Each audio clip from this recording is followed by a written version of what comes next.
So yeah, it's to buy a piece of property now is almost impossible, just because with the houses going up and the land values and being able to afford. So I think it's almost cheaper to become a doctor than to become a farmer. I bet on that. A lot cheaper.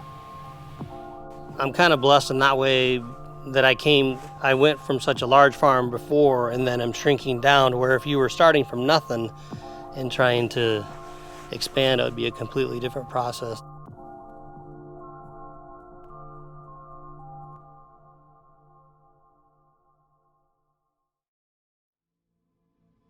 With some new farmers, they're coming into a situation where they might understand the urbanizing context a bit better, but those farmers also in turn face a whole different set of challenges, such as trying to find land, trying to afford land, trying to capitalize their businesses. I'm going to give an example here where I know young farmers that don't have access to land, don't have the money to buy land. And they will be at an incubator farm or a very small piece of property that's near an urban area, because maybe they live in the urban area and that's the land that they can get, and they're not living on their land, but they're living close to the land and renting something. And they'll develop a market and they'll develop relationships with those individuals. Maybe they have a CSA, or maybe they're doing markets there, and they feel tied in with the community. So then when they go to actually want to look and buy land, they don't want to go very far from that community. They definitely don't want to start like a new market somewhere else further away. We wanted to start in a way where we were able to reach our existing communities, and those communities were located like in the city. We knew we had people in the city, and we knew that we weren't going to be able to thrive, or at least thrive very quickly, being further out. And we had been planning to, at some point, start some sort of farm for like a long time, for years before we came up here, but it was the opportunity to have land, have access to land, have access to like a super low cost lease that made it possible. So our farm is situated on an incubator farm property that is leased to a nonprofit. We're subleasers of the nonprofit. And we've been part of 2 different incubators over the course of the 5 years as a farm. So right now we're at one of 2 properties that Good Rain Farm rents. We rent all of our land, and that is, we're at Headwaters Farm Incubator, which is run by the Soil and Water Conservation District of our county, and 15 other beginning young farmers are starting their farms here on the property. It's great. We get to farm in community. We get to do big group buys. I love buying in bulk, and we get to share tips and tricks with each other, and just check out what everyone's doing, all these creative innovations in small market farming.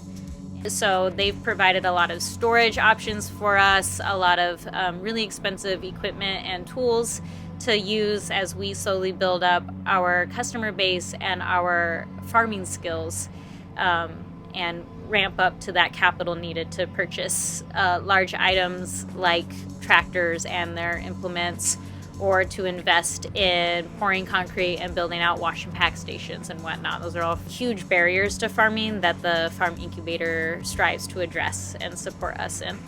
We started in 2016. Answering an RFP for some farmland in the central area. Just last year, we were able to lease 4 acres from the county, some farmland that they had available. I first came to farming while I was attending our local community college, and they had a small sustainable agriculture program, and I really just offhandedly took a few elective classes, and I really enjoyed the material. And ended up interning on a few farms with that program. Growing up as a child in the city, my only vision of farming was really just giant acres, fields of golden wheat on commercials, and I guess country music. Really just having no visibility growing up, and really seeing farming as a viable career path, or as a viable vocation or thing I want to do with my life, and do really the work that I really enjoy, and really the work that brings me life, brings me energy. I think for me personally, the thing that just comes to mind is the relative closeness to the city and to my urban community, which I grew up in, is definitely a positive. When we started our farm, it was because I had gotten an internship that I met the farmer through going to the farmer's market. So this is really like half an hour away from the biggest metropolitan area in Washington. So we kind of just ended up where we ended up by happenstance. But once we farmed on leased ground for 4 years. But when the time came for us to like decide whether we wanted to buy our own place and keep doing this, there was no question that we wanted to stay here. Like, this is our community. All of our contacts, like our CSA members, our family support network, our friends, like all these people that really were key to us starting our farm, are just right over the hill in the city of Seattle. So we started our CSA our very first year farming, which I would never, ever, ever recommend. Like, that was really stupid. Yeah, I sent an email out to like everybody I'd ever met that lived in the city, and I was like, okay, I'm starting a farm and I don't know what I'm doing, but if you send me $300 right now in February, I will deliver a box of vegetables to you for 20 weeks, which, like, what? I don't even know. But Crazy, but we did it. But we did. We had 60 people our first year in our CSA, and it really just jump-started the whole thing. We intended to locate our farm close to an urban area because that was a good compromise for what we wanted. My wife works in town. My brother wants to be near a town. He works on the farm, but he would definitely like to be near a city. My brother and I grew up in Portland, so we're comfortable with that atmosphere. As new farmers, being able to sell to cities and urban areas was critical to our success. It's basically where we've sold all of our produce. For capitalizing the farm, I would say we started pretty small and have worked our way into more equipment, but what has been a major benefit to us has been having CSA money coming in early. They pay early in the season, which means we can buy the implement before we need it, whereas with our restaurant clients, who are wonderful, they pay after they get the vegetables, so the money starts coming in July and August and September, well after we need the seeds and well after we need the equipment to plant the seeds. We started in community supported agriculture because we needed help with capital to first buy the seed, literal seed money, to run and operate our farm. I've also tapped into, offerings by the USDA and the NRCS to really get help with funding big capital investments. And the soil water conservation districts have a lot of supporting programs in planting hedgerows and cover cropping and investing in good drip irrigation to reduce water waste. So I've definitely tapped into a lot of those programs and found really creative ways to address some of our capital issues and free us up to continue to grow and expand. So we started this with $700 basically. We were like, okay, you all have the infrastructure. We have like enough money to buy a couple things, and then we very deliberately chose to start a CSA in our first season, which was not great from a production standpoint, but was ultimately necessary because selling the vegetables in advance is what enabled us to put money forward at all. A lot of farming involves big investments, and we have to rely on the incubator to make those big investments because we're not able to stay. Well, we're a first generation farm. My brother and I started in 1974. We were just cutting, raking, and baling hay because my dad liked farm equipment. He was a pharmacist that grew up on a farm. So I've been doing it my whole life. I'm 62 now. We took over an old dairy. We had a farm FHA loan that took about 9 months for that thing to process. And we were lucky enough to be able to buy a piece of property that was affordable at that time. Farm loans are weird. Normal banks don't understand them because it's like you've got a business, it's like a business loan and a home loan and a property loan all sort of lumped into one.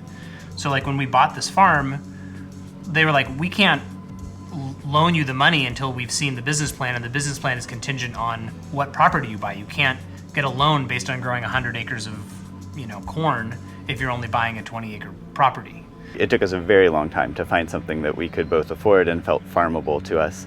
We wanted to make sure we got enough acreage that we could expand to a size we might want to be, and that we'd be able to rotate crops through more than just a couple acres. And then we wanted to be able to produce enough food to be able to hire people and have kind of a sustainable model in that sense. So finding that much land was in one piece was took us about 3 years of looking at a lot of different places. There's very, very few real estate agents who know what farmland looks like here. We were shown many clear-cut pieces of land that were clear, technically, but had a ton of stumps in them, and that's not particularly farmable.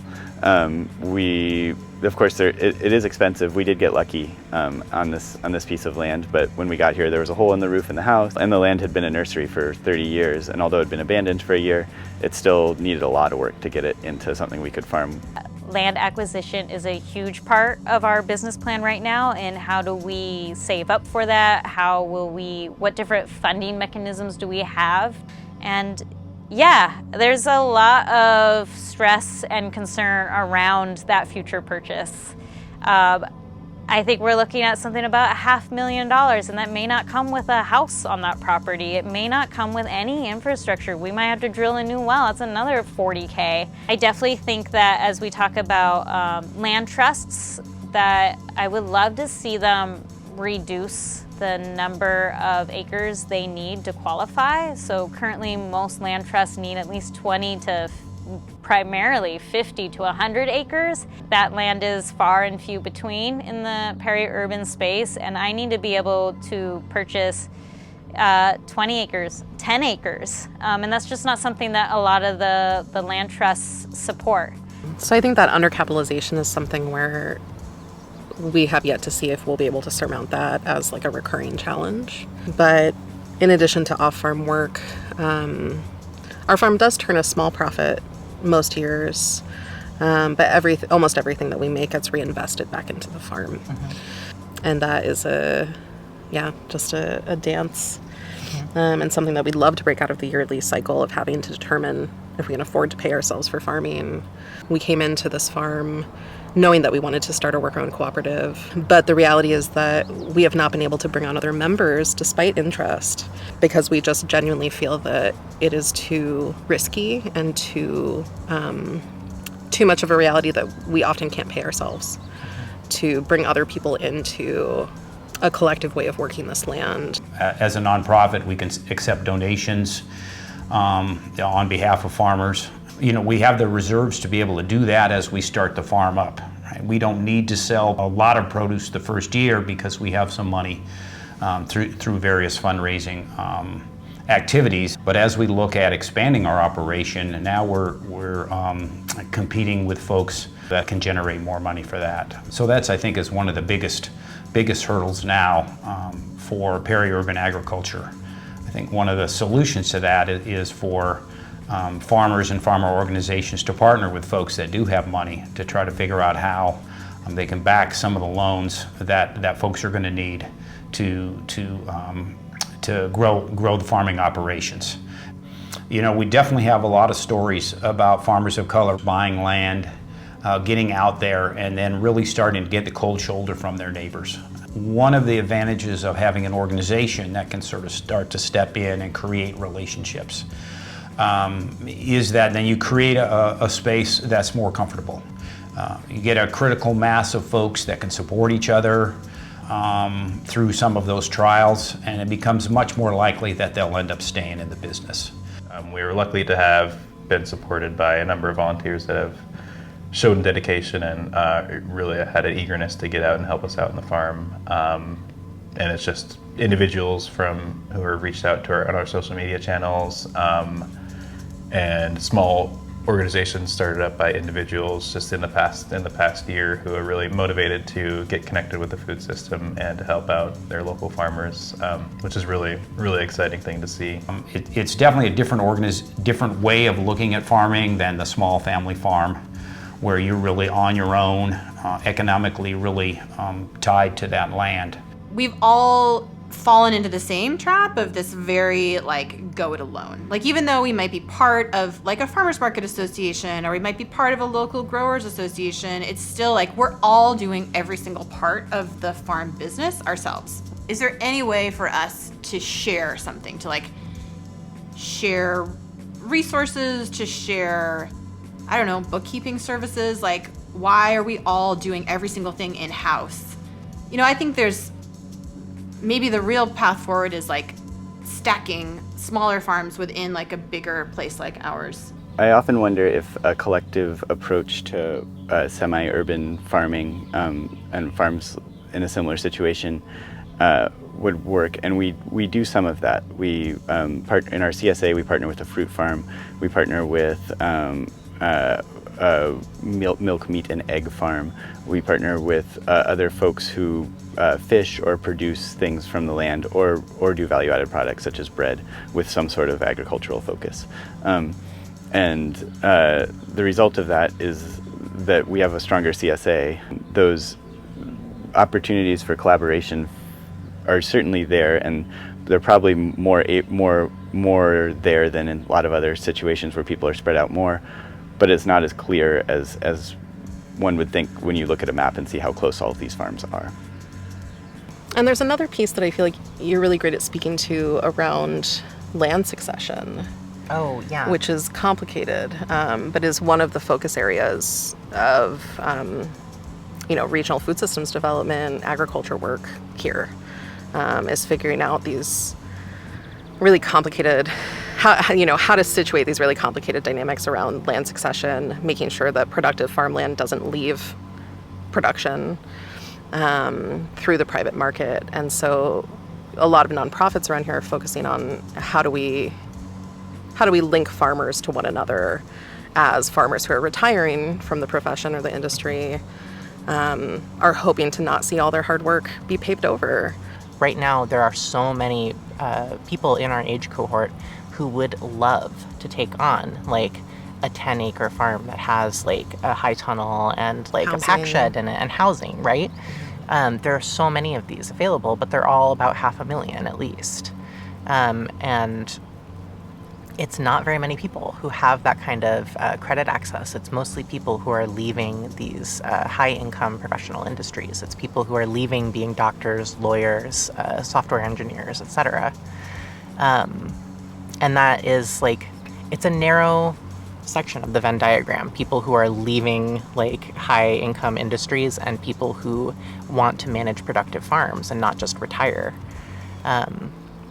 And what people are kind of hoping will happen somehow is that people interested in passing on their land won't pass it to their children or won't try to sell it for market rate, which is ultimately not a good choice. You can't retire on selling it below market rate. People want to retire.